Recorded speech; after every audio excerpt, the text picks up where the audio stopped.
Hello everyone and welcome to my channel. My name is Crown and today we are going to have some more stories that I hope that you will enjoy.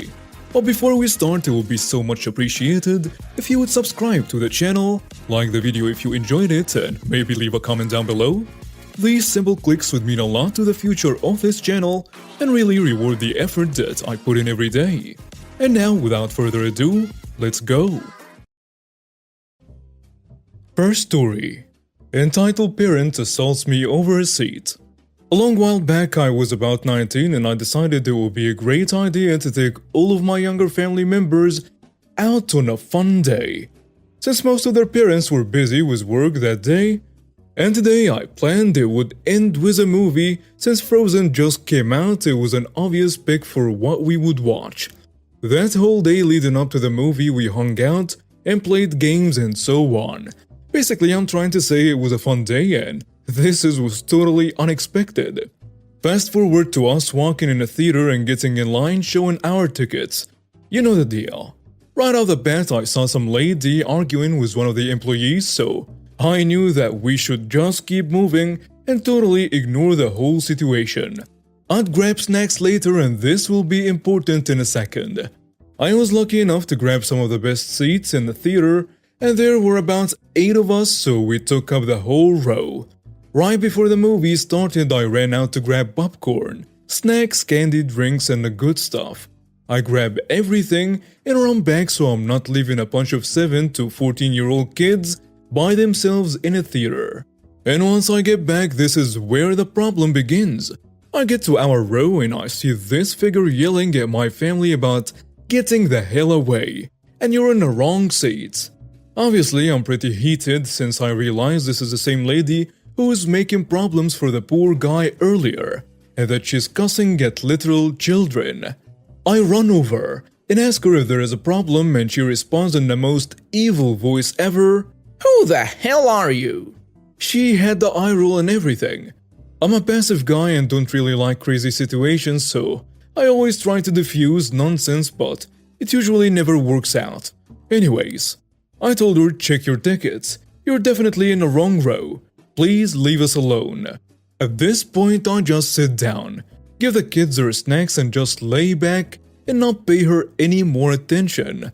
After barking at me for a while and seeing that I'm ignoring her, all the while her kid is still standing there watching this whole thing unfold, she grabs my arm and proceeds to sock me in the side of my face multiple times.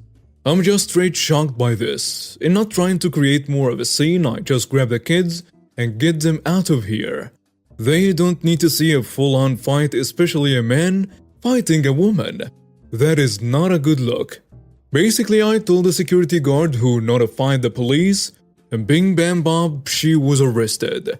I totally pressed charges and she served 2 years for aggravated assault. Plus, I think there was a Child Protective Services investigation into how she treats her kid at home. I bought my cousins and siblings who came with me one thing they wanted from the mall to make it up to them that day. Imagine 4 seats to watch Frozen, you end up going to jail. That's wild. Next story. Karen expects total stranger to babysit her child, even after being told no. So this is a weird one, not my story but a friend who messaged me right after it happened to vent. Because what the hell. So Karen moved into the apartment next to my friend's a couple of weeks ago. Karen has struck up short, polite conversations with my friend just 2 times in that period, with the second being yesterday, the day before this whole fiasco unfolded. This morning at about 9 AM, while my friend was having a nice Saturday breakfast, she gets up at 6 AM on weekdays. So this was a weekend lie-in for her. Someone started aggressively banging on her front door. When my friend answered, Karen was standing there with her sweet kid, 5-year-old girl, who had a little backpack on. Sounding very flustered, Karen said she was very sorry to have to ask this with no notice, but could my friend please watch this weak kid for a few hours, because Karen had somewhere really important to be. Now, something you need to understand about my friend is that she cannot stand kids and has no idea how to deal with them. Like, she tenses up and gets super awkward if a kid so much as waves at her in a supermarket. She is also disabled. She uses a motorized wheelchair sometimes and a walking cane for short distances or when she's pottering around her own home. She lives with her significant other, who is also her carer. Her chronic illness involves fainting spells and a lot of brain fog. So by her own account, she is absolutely not someone who should be left in charge of a child. Karen has seen my friend using both her wheelchair and her cane, and has seen my friend's significant other helping her in and out of their car. He was working at the time when all of this happened.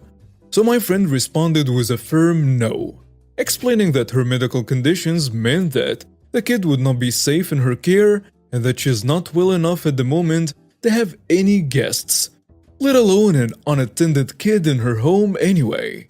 Karen immediately flipped from pleading and simpering to hand-on-hip indignation, at this point accusing my friend of faking her disabilities, because of course, if she can walk at all, then she obviously doesn't actually need a wheelchair, right? And threatened to report her to Centrelink, the welfare, all if my friend did not watch the kid for her.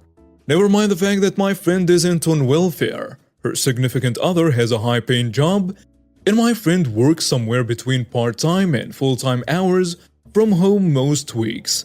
She's a damn machine and I don't know how she manages it. Newsflash: not all disabled people are unable to work, although of course getting employers to actually hire us is another matter, because of ableism.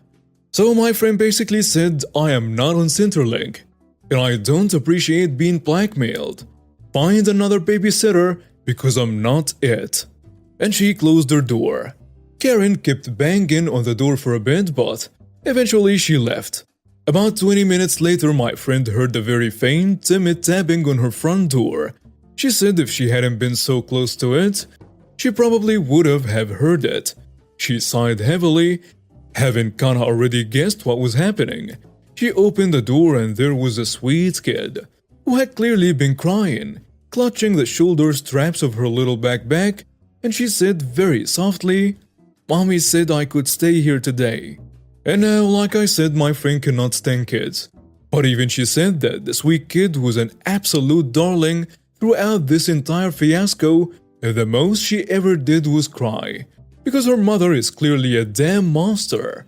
Karen had driven off and sent the girl to my friend's door, clearly thinking that if she left my friend with no alternative, she'd just play along and babysit the kid for her, especially since my friend had literally no way of contacting her. That was wrong. My friend escaped abusive parents at a young age, and this nonsense made her furious. She got the girl settled in front of the TV with a drink and some snacks, and she called the police. Yeah, my neighbor just abandoned her 5-year-old daughter outside of her apartment, and the kid showed up at my door asking to come in. When the officers arrived, my friend told them the full story, and while they were appalled, she said they weren't surprised. One said, "You'd be shocked at how not rare this kind of thing is," which is honestly kind of the worst part of all of this. The officers took the little girl with them and were really sweet with her, explaining to her that she wasn't in any trouble and had done the right thing, and that they were there to look after her and find out where her mommy had gone. My friend found out later that they were able to contact the kid's father, who is currently working on finalizing a divorce from Karen, and was also appalled, but not remotely surprised by what she'd done. Here is hoping he gets full custody of the poor kid after all of this. Update. Hey guys, thank you so much for the awards and all the interest in my friend's story. I messaged my friend asking if she had any updates, and oh boy, that was an emphatic yes. This morning she had another knock on her door, only it was the dad with the little girl in tow. He went there to apologize for what his ex had done, and so he and the little girl could thank my friend for looking after the kid and for calling the police. She said he seemed like a good guy who was clearly putting his kid first in all of this, which was really reassuring to hear. He told my friend that, according to his lawyer, her calling the police and handling everything the way she had would basically be a gift-wrapped custody battle win for him. Because what the hell kind of court would ever grant Karen custody after the nonsense she pulled? His lawyer was over the moon when the dad called him, and my friend also asked the dad what had been so important that Karen had abandoned her own daughter over it. Are you guys ready for this? It's so damn cliche. It was an appointment at a nail salon. She brought the girl several times previously and just demanded that the staff babysit her and refused to even acknowledge the kid during her me time. When she called yesterday morning to book a last-minute appointment, because, well, Karen's, the staff put their foot down and told her she could no longer bring her kid to her appointments and would be refused service if she did. The dad also said that Karen had shown up so late to the appointment that they refused to see her anyway. Again, because Karen's. So she abandoned her daughter because she wanted her me time, getting her nails done. The dad told my friend that me time is an excuse Karen uses to ignore her kid. Basically, anytime she feels like it. Do not talk to me during my time and so on. The dad also asked my friend if she would be okay to help with his custody battle, and he said he understood that her health isn't great and that his lawyer had said a written statement would be fine. He said while it probably wasn't essential, since they had the police report and all, he wanted to have as much evidence on his side as possible, just to be sure. And of course my friend agreed. Karen hasn't yet shown up at my friend's door to scream at her, so my friend is thinking maybe dealing with the police put some actual fear of consequences into her. Next story. Cousin and his fiancée demand that I give them my house because it's the right thing to do. 2 years ago, my paternal grandfather died and, surprisingly, I was the only grandson to whom he inherited properties and some money. We were all really surprised, and obviously the attacks by my cousins were not long in coming against me for being jealous. I sold some properties, and with that, I was finally able to buy my own house where I went to live alone because I have never had a love relationship and it's not in my plans to have a family. My cousins and I stopped talking for several months until my birthday arrived. I decided to have a family reunion in my new house to try to remove distance and problems between us. The whole meeting was very good, but at the end of everything is when the problem started. There was hardly anyone in the house. There was only me, a cousin, and his fiancée who were helping me to pick up a bit of the mess we left for the meeting. When we finished mostly sorting everything, the following happened. I don't remember the exact words, but it was something similar. We were sitting in a dining room and having some soda. "Your house is good looking," the fiancé said. "I like it. In fact, we both like it," referring to my cousin. "It's nice, but isn't it too big for you alone? I mean, this house would be better with a family and not you alone, don't you think?" "Thanks, but I do not think it's too big for me alone. I feel very comfortable here. Also, it is not the Palace of Versailles. Do not exaggerate," I said jokingly. "It is not an exaggeration. I'm serious. Think about it. You are alone and we will almost be a family. And we could use it very well to live here." At that time, she was already pregnant before getting married. I think that's why they got engaged so quickly after a few months of starting to go out together. At that moment, I began to suspect what she wanted to say and where the talk was going. "Yeah, it's true. You could go live in our apartment and we stay here. We would be much better," my cousin suggested. "Exactly." I tried to discern if they were joking, but no. Those ridiculous idiots were being serious. "Excuse me, what the hell? Are you proposing to exchange properties or something similar? If so, forget it. It won't happen. Why would I do something like that?" "You owe me, after taking away our grandfather's inheritance," he said. Besides, it's the right thing to do and it's a lot of space for you alone. Come on, don't be a heartless idiot. And let's just change places.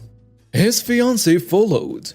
First, I did not take anything from you. I do not owe you anything. It is not my fault that you did not receive anything. And second, I do not care that you are almost a family. Stay in your apartment or live under a bridge if you want, but you will not have my house. And much less if you call me a heartless idiot. Understand? I don't care. Let's change places to live. You don't take advantage of this house as much as we do. You have much and we have very little. It is not fair or correct. Think of us. We are your family. You cannot do this to us. His fiancée said, Listen, he is my family. You're not. I don't even like you. I'm tired of your nonsense. Thanks for coming and never come back.